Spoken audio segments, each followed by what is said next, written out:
हम सबने इसलिए वॉकआउट किया कि जो प्राइम मिनिस्टर अपना राष्ट्रपति अभिभाषण पर जो भाषण दे रहे थे, उन्होंने कुछ गलत बातें सदन को बताई,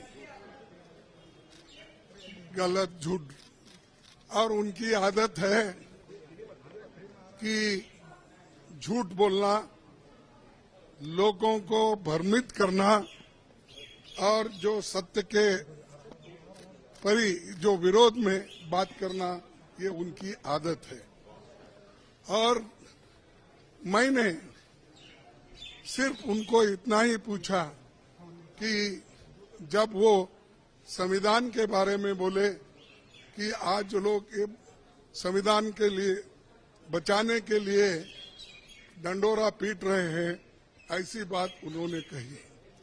तो हमने ये कहा, देखो संविधान तो आप नहीं बनाए, संविधान के आप विरोधी थे, इसीलिए मैं वो क्लैरिफाई करना चाहता हूं कि कौन संविधान के फार थे, कौन संविधान के खिलाफ थे, किसने संविधान बनाया, किसने संविधान के खिलाफ बात किया, वो मैं उनके सामने रखना चाहता था।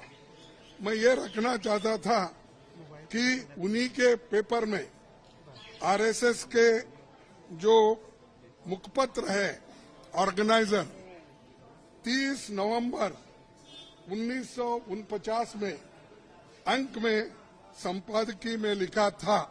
ये ऑर्गेनाइजर तो ऑथेंटिक पेपर है उनका, ये उनका ऑफिशियल पेपर है। उसमें ये लिखा गया था, भारत के इस नए संविधान की सबसे बुरी बात यह है कि इसमें भारतीय कुछ भी नहीं है। प्राचीन भारत के अद्भुत संवैधानिक विकास के बारे में इसमें कोई जिक्र ही नहीं है। आज तक मनुस्मृति में दर्ज मनु के कानून दुनिया की प्रशंसा का कारण है। ये किसने कहा? ये ऑर्गेनाइजर ने, आरएसएस ने, जनसंघ के जो लोग थे उस वक्त उन्होंने कहा, और वे स्वयं स्फूर्ति आज्ञाकारित और अनुरूपता पैदा करते हैं। हमारे संवैधानिक विशेषज्ञों ने ये बात निरर्थक है। उन्होंने ये कहा कि यहाँ तक जो कॉन्स्टिट्यूंट असेंबली के मेंबर से किए हैं ये गलत है। उन्होंने उस वक्त अपोज करके इस संविधान को उन्होंने नकार दिया था, और आज उसकी रक्षा की खुद बात करते हैं और हमारे को बोलते हैं कि हम संविधान विरोधी है। अरे खुद विरोधी है, जन्मता ही विरोधी है, शुरू से विरोधी है। इसको जब इसका जन्म शुरू हुआ उस दिन से इन्होंने बहुत से पुतले जलाए, अंबेडकर के, नेहरू जी के पुतले जलाकर रामलीला मैदान में उन्होंने ये सब काम किया। आज ये बोल रहे हैं कि हम संविधान के विरोधी हैं। संविधान बचाओ हम इसलिए बोल रहे हैं क्योंकि इसमें आरएसएस की मंशा क्या है, जनसंघ की मंशा क्या थी और बीजेपी की आज जो मंशा क्या है ये। और बार बार ये भी कहते हैं कि बार बार ये भी कहते हैं बाबा साहब अम्बेडकर को इन्होंने इज्जत नहीं दी, उन्होंने सब कुछ उनको हरा दिया। ऐसी गलत बातें यहाँ पर भी कही गई, वहां पर भी वो कहे। कल हमारे नड्डा साहब ने वहां भी कहा, अब ये भी यहाँ कहेंगे। फिर भी मैं आपको बताना चाहता हूँ, ड्राफ्टिंग कमेटी के चेयरमैन बाबा साहब अम्बेडकर ने अपने शब्दों में कहा है कि मुझे बहुत आश्चर्य हुआ था जब प्रारूप समिति ने मुझे अपना अध्यक्ष चुना। सुन रहे हैं आप? समिति में मुझसे बड़े, मुझसे बेहतर और मुझसे सक्षम लोग थे। ये कांग्रेस पार्टी के अनुशासन का ही कमाल है कि प्रारूप समिति संविधान सभा में संविधान को हर धारा, और हर संशोधन के बारे में निश्चित जानकारी के साथ प्रस्तुत कर सके। कौन करे?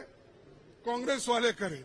और इसको बाबा साहब अम्बेडकर ने कहा और ये कहते हैं इन्होंने विरोध किया, उन्होंने ये किया, उनका अपमान किया।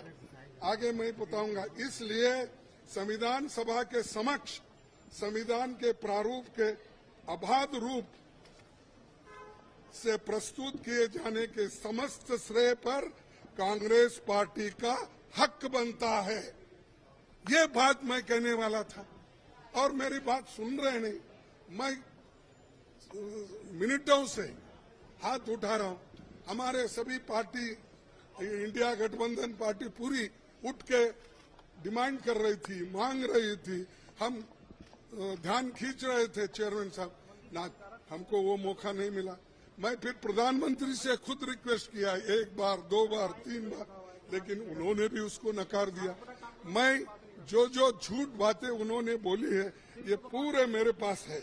और कैसा ये लोग आज सदन में बोलते हैं, सदन के बाहर बोलते हैं, ये समझे हैं वो ही पढ़े लिखे हैं और गलत बातें बोलने में माहिर है। ये तो मैं बाबा साहब अम्बेडकर का स्पीच कॉन्स्टिट्यूंट असेंबली में जो बोला वो लाया हूं और ऑर्गेनाइजर में उनके लोग क्या बोले हैं वो भी मैं बताना चाहता था, लेकिन उन्होंने मौका नहीं दिया। और इसलिए मैं कंडम करता हूं, हम सभी लोग कंडम करते हैं और कंडम करके हम वॉकआउट किए, क्योंकि ये हमारे बात को जब कोई महत्व ही नहीं है तो वहां बैठकर क्या सुने हम। और जब प्रधानमंत्री खुद यहाँ पर जब बात कर रहे थे राहुल जी, उस वक्त 2 बार उठ के उन्होंने क्लैरिफिकेशन की कोशिश की, क्लैरिफाई कर दिए। 4 मिनिस्टर क्लैरिफाई कर दिए। मैं जब बात कर रहा था तो मेरे सदन में मेरे को रोकने टोकने का इतना कोशिश की, इतने लोग बार बार उठे मिनिस्टर्स। तो आज मेरे को 1 मिनट नहीं मिल सकता था इस बात बोलने के लिए। इसीलिए हम वो सभी लोग कंडम करके वॉकआउट किए हैं। बस यही चीज नहीं, ये सब बताने वाला था।